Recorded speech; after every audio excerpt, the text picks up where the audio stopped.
हमको यही कहना है कि होली नहीं दिवाली है, होली तो है। आप जब बोल रहे हैं दिवाली है, आपको क्या कहना है? बोलिए सर। होली होली के बारे में, होली के बारे में आप क्या कहना होली चाहते नहीं हैं? दिवाली है, इससे पूछे एक बार। बहुत बढ़िया चीज होता आप है। बोलिए। सिगरेट नहीं पीते हम।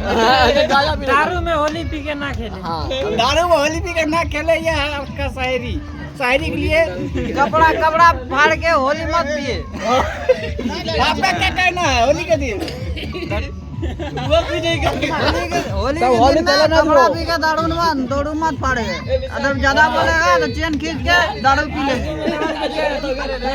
ड्री बलेवर के ऐड बनाएगा। अरे ड्रीम इलेवन का जो ये बराबर लगा के 49 रुपया वापस नहीं जाएगा। आपको क्या कहना है होली के दिन?